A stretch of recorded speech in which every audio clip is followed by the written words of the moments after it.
Hey, happy Saturday, you guys. We're back. Pookie's just sleeping right there in front of the camera. What you doing, Pookie? Yeah. You know she wants to put her butt up in the camera. It's like it can't be the show without her butt in the camera. We got some movies in today. We got some movies. Every day's like Christmas around this place because somebody's sending us stuff. Check it out. Check it out. Got the Blu-ray of the Halloween classic. Also, yet another classic. Hills Have Eyes. Yeah, it looks like a deluxe edition. Wes Craven. Yeah, and it's funny because we were scheduled to do a movie retrospective on this for next week, and we had just been watching it on Shudder, and I had just like watched half, and then I was like really tired and I fell asleep. But it's like this will be much better because this will have extras and stuff like that on it, which will be good for the review. So thank you. I guess it's from, I don't know if it's from Rob or if it's from Joseph or. Maybe there could Sophie. Be like, there's several people that had said that expressed interest in sending me stuff, and I'm not sure. It's probably Rob. I would think. He's the one that usually sends us movies, but we do get ones from other people too. So I'll find out who sent them, and then I will thank you by name because I'm not really sure. Yeah. Like what it was. So yeah, we're kind of sleepy today. The show last night wiped me out. We stayed up really late, like recording the show. And it ended up, I was just editing it earlier today, and it ended up being 3 hours and 43 minutes. I got loaded. We never shut up, did we? We just go on and on. I got loaded. Started going off about how I wanted to be a Lakota Indian. Yeah. It's just... I don't think I made any sense. I remember. Yeah, you did. I think you did. I think you did. Okay. I was like editing it today, and like I had kind of had to scrub through and like kind of skip through and stuff, like you know, so I'm not taking forever to do it. But it seemed to be a really entertaining show. Okay. It's like I really thought it's two different topics, but I was like, I thought it'd be an interesting topic, but then like once I got into it and once we kind of got into discussions about it, and I started like looking more into it and stuff, it actually ended up being like one of the most fun shows I think that we've done in a while. I mean, most of our shows are fun, but like this one, for some reason, this one just seemed like really interesting, and I guess I was just like in the mood to talk about that. About cannibals. Old West cannibals. Even more cannibals. Yeah. And we didn't even like talk that much about food. I was expecting us to go off on like all this food stuff like we did on the Jeffrey Dahmer show, but that didn't quite happen. We ended up talking about Chuck Norris there for some reason. Yeah, that's right. I forgot. I don't really know. I don't know how that happened. It was Chuck Norris and Steven Seagal, I think I was talking about. Yeah. It was bothering me because we were talking about, and I mentioned this on the show too, but it's like, I've seen, for whatever reason, pretty much every Chuck Norris movie ever made. And because my ex-husband used to be like a big fan of his.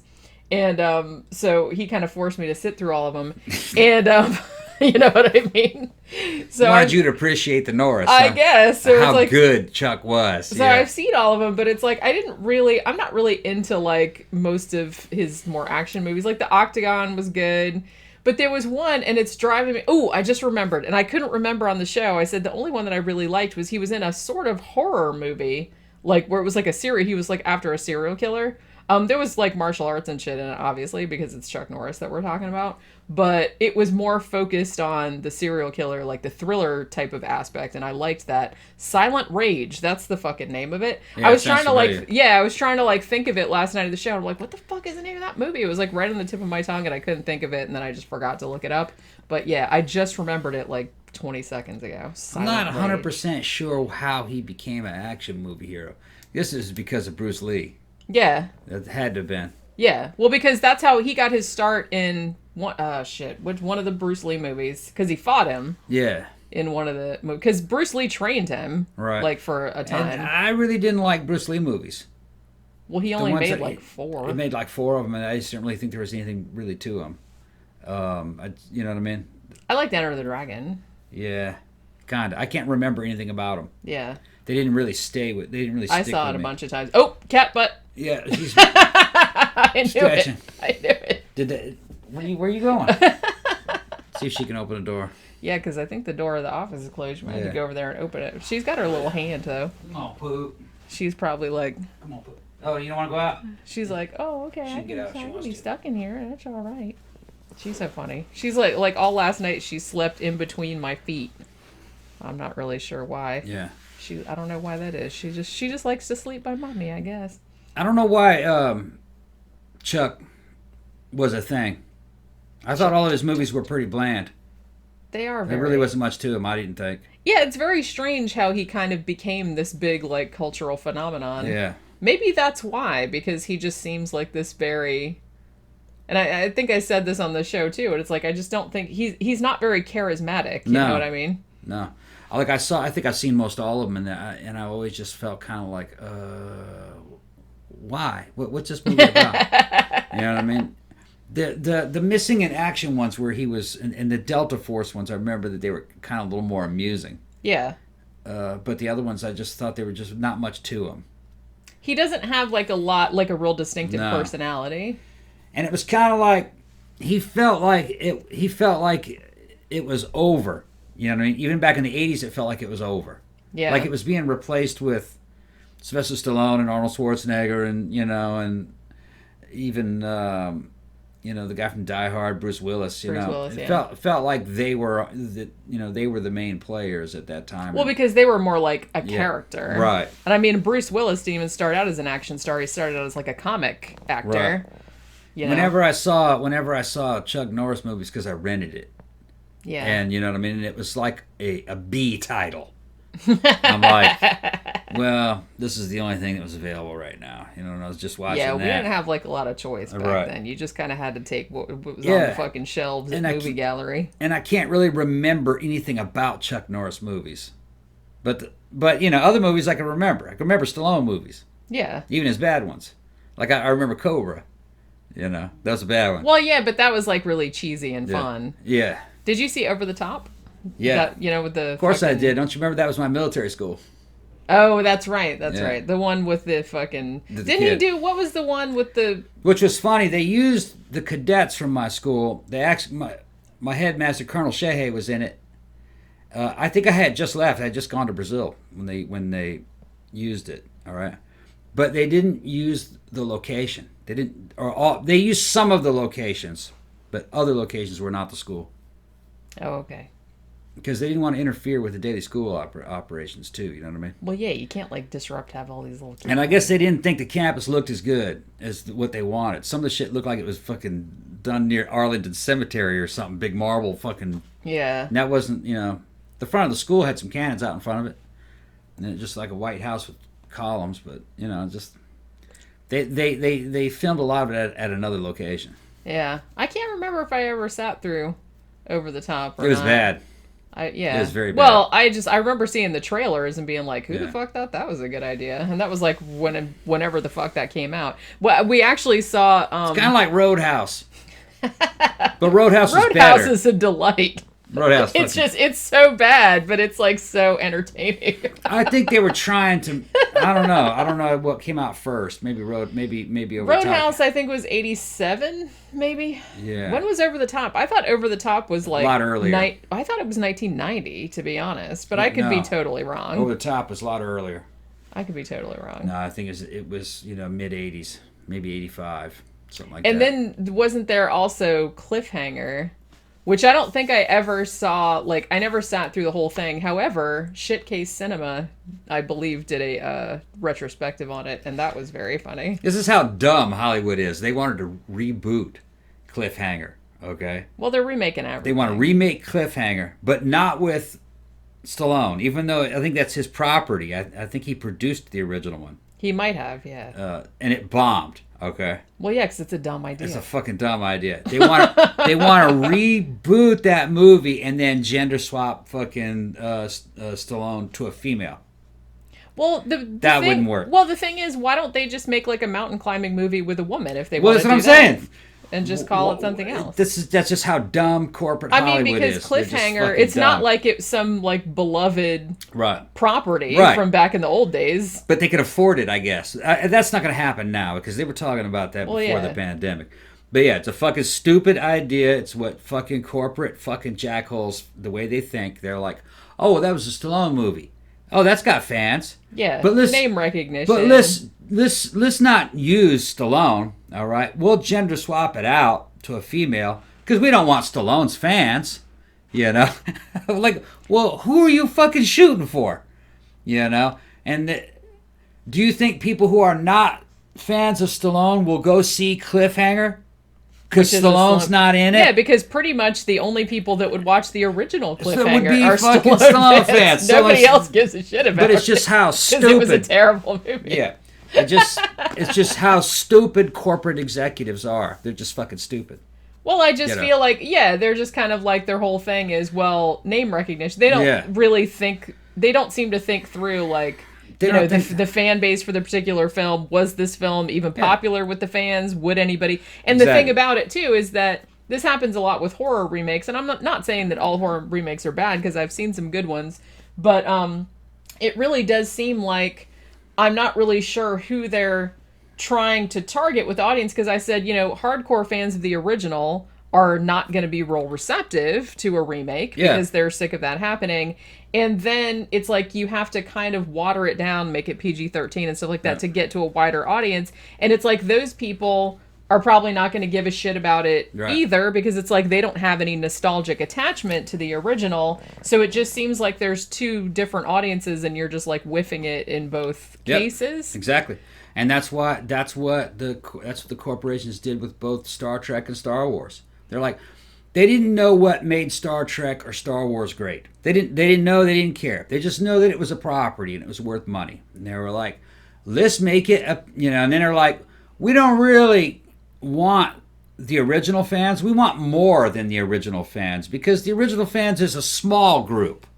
We need to take it to the big group. Okay? So we have to make it for everybody. And when they water it down like that, it's now no longer what it was. You lose the original fans, and then you're not going to get the new audience that you wanted, because they don't want to see fucking Star Wars or Star Trek. You know what I mean? That's not their deal. It's like, you're not going to get me to go see Cinderella. You can't say, like, you know what? We want Cinderella, but we don't want Cinderella's fans. There's not enough of them. Let's appeal to Tom. In particular. Yeah, let's make Cinderella a man. And then we'll put him on roids. Mandarella. And then we'll give him... I don't know, I might watch that. We'll give him an AK. And we'll make it a totally... Yeah, that's what's up. And we'll make Cinderella an action flick called Mandarella. And every Tom in the fucking universe will go see it. And fucking everybody will love it. And all the girls will love it because it's Cinderella. Because it's a princess. It's fucking stupid corporate Tell you fucking what, thinking. If they made Mandarella and he had to do all the stuff wearing a princess dress and a tiara, I would totally watch that shit. You'd laugh at it, though. It wouldn't. Well, yeah, but it would still be entertaining. It would not be $1 billion property. Well, no, of and course that's what not. they want. Of course not. $1.5 billion, fucking, and it's going to be it's going to have prequels, sequels, and fucking 3 of each everything. one. I feel like everything kind of has to be a franchise now. Yeah, and they're going to do that shit with a fucking, a Cinderella rebooted for men. It's not going to fucking work. Although it would be fucking hilarious if somebody tried to do that. Yeah. They're fucking, I love it. They're just they don't have any talent or... Well, the thing about it is that, yes, there are movies that appeal to a broader audience and will make billions of dollars, like the Marvel movies and shit like that. But it's like, not every movie has to appeal to everybody. That's okay. You know what I mean? It's not okay for them because they're corporate. Well, I know, and they're just trying to make as much money as possible. Yeah, they're corporate suits, and they paid a certain amount of money for a property, and now they have to triple their fucking investment. Well, and that means numbers. Yeah, all right. I know. And you can't take a cult movie that was a spontaneous thing that happened in 1977, or a thing that failed on television. Star Trek failed on television. Yeah, it didn't get popular until it went into syndication. Right, so much to take that magic, okay, and try to make that for everybody. It's even when the Shat was coming back with Leonard Nimoy to make movies, those movies weren't that big. Yeah. All right. What is it? Star Trek: The Motion Picture, the very first one, bombed, basically. It didn't make. I don't think it made enough money on first release. It was kind of critically panned. I like it though. I go back and watch it again. Yeah, I like it too. I actually ended up liking most of the Star Trek movies. They're pretty good. Because we've been rewatching them. We rewatched them. They held up. But Yeah. in the day, people were kind of very used to that kind of shit. I remember the first one. Motion picture I thought was really good. The first one that blew me away though was Wrath of Khan. Well, Wrath of Khan is like pretty much everyone's favorite. I with- think that's universally With the thought fucking to be the best one. Mexican Superman on there, like a Ricardo Montalban. That was the And next. his fine Corinthian And his leather fine chest. People thought that was a fake chest. That It was was. not a fake chest. Ricardo was a fucking man. He worked out. He was in his 50s. He looked fucking good, man. He did, yeah. For his age, and he fucking was. Well, he makes like a really good villain. You know what I mean? Yeah, he just came. That character was really good, even Yeah. when he first showed up in a TV series. He had some gravitas. Yeah, and what was funny is even Scotty says, the augments, they were bad, they were tyrants, but he was my favorite one. 'Cause they knew He was cool. He was kind of cool. Yeah, and he lived. They Yeah. gave him a woman and let him go. You can't be a dictator anymore. Captain you just Kirk, go over thank there, you. big Yeah, boy. yeah. He was fucking Ricardo was the shit, man. Well, I grew up that's seeing him, Well, yeah, I mean, that's the thing, too. It's like when we saw the Blumhouse Fantasy Island, which, was not terrible. I enjoyed it. It was fun. It was fun. It was amazing. It was amusing. But, yeah, but you can't... I mean, some characters... I mean, Ricardo Montalban is Mr. Rourke. Right. You just can't... It's just kind of like I was thinking about the other day, like, when we were talking about Willy Wonka and the Chocolate Factory. Yeah. I know it's not, the original movie wasn't real close to the book, but Gene Wilder, to me, is Willy Wonka. Nobody else can play Willy Wonka because that's just... That's that character, even though he's nothing like the character in the book. But some characters are just so linked to the people that play them that anybody else that tries to play them, it's just not going to work. And it's not like necessarily the actor's fault that tried to do it. It's just... Well, Kirk was a character basically, fine-tuned and created by the Shat. Yeah. They had a lot of input. Those same actors. with Spock and Leonard Same Nimoy. with Spock That's and why Leonard it's hard. Nimoy. And I liked Zachary Quinto, who did Spock in the, J.J. Abrams movies. I think he did a really good job. He's a good Spock. But Leonard Nimoy, I mean, that's fucking Spock. That was his character. Right. I mean, he pretty much came up with that Well, character. it was kind of the same with Ricardo Montalban and fucking Khan. Yeah. He defined that character. And then when the movie came out, he fucking had a lot of input on what Khan was going to do and how he would have reacted to shit. Yeah. And it's just, that was back in the day when an actor could have input. Yeah. You know what I mean? I don't think they let him do that as much They do anymore. not on maybe zillion-dollar movies, but probably like most independent ones. It depends on the director, I would assume, because some directors are more open to feedback from actors. I'm hoping. Okay, in recent years, in the past fucking 10 years, and we revisited this movie, there's really only one fucking masterpiece in the past 10 years when it kind of comes to action sci-fi, and that was fucking Fury Road. Yeah. That movie holds up every way you watch it. We just rewatched it again a couple nights ago. I've seen it like 12 times. All the four elements of the apocalypse there, you know what I mean? Fucking in terms of male and female, which is gasoline and blood and milk and water, the fucking, four elements, and the gender with male and female, all, that theme that ran through it, I liked it. Yeah. I think whoever backed him wanted him to have kind of like, during that time, that was the beginning of kind of like, gender representation, where they had to bring more of that into the fucking movies. And really, that director, he already kind of had some of that, but I don't really think that was his thing. But I like how he did it kind of like in an alchemical format. Yeah. You know what I mean? There was a lot of symbolism in the movie to try to balance, kind of like male and female energy. Did you pick that up? Up on the movie? You know what I mean? It took care. There's a lot going on in that movie. And there was a lot going on in Road Warrior. Yeah. A lot of people don't realize it, but there was a lot of subliminal messaging in the Road Warrior, especially centered around the gyro captain. Yeah. Yeah, what he was wearing and, what was on his fucking gyrocopter and who he was. Actually, the gyro captain was the hero of the movie, not really Max. Max was kind of an anti-hero. Yeah. He did help in the end. You know what I mean?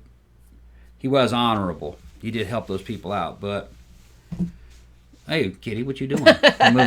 She's moving shit around. She's like, what? But the real hero that got the girl and saved the people was the gyro captain. Yeah. And you know what I mean. There's a lot of stuff in what he's wearing, and there's a bunch of messaging in there. You didn't notice that? Yeah. Well, I think that's why those movies have that people still talk about them today is because of like the subtext that they had and shit like that. He's trying to retain his fucking a civilized side to himself. You know what I mean? He's motivated by love and shit and women. He's got women all over his gyrocopter. Yeah. Trying to be a romantic figure and shit. It's funny. That guy. All right, so you want to wrap up the Saturday show? Yeah, we can wrap it up. I got shit I got to do. Yeah, and probably Pookie looks like she's about to stick her. And she's moving the camera. She keeps moving. She's like, this is not comfortable. I want to lay down on the desk. And why are you moving my camera? And the camera's in the way. She's looking at me moving at the camera don't move the camera. What the fuck are you doing? She's giving this face. We refilled her little water thing this morning. I don't know if we ever said this on the show, but we have one of those bowls that you fill up this big water jug and then you turn it upside down and it keeps filling up the bowl. And she loves that shit. Whenever it gets refilled and all the bubbles go up in it, she thinks that she thinks the bubbles are little creatures coming from another dimension. So she's trying to catch them. So her little arms go around it. She's like, yeah. And it's she always has, whenever you fill it and you put it down on the floor, she'll stare at it for a few with her little head cocked to the side, watching the bubbles. Yeah. And then all of a sudden she'll jump and try to get it. It's really funny. We had video of it somewhere, but I don't know what happened to it. All right. So hopefully you guys have a nice rest of your Saturday, and we will talk to you guys again tomorrow. See ya.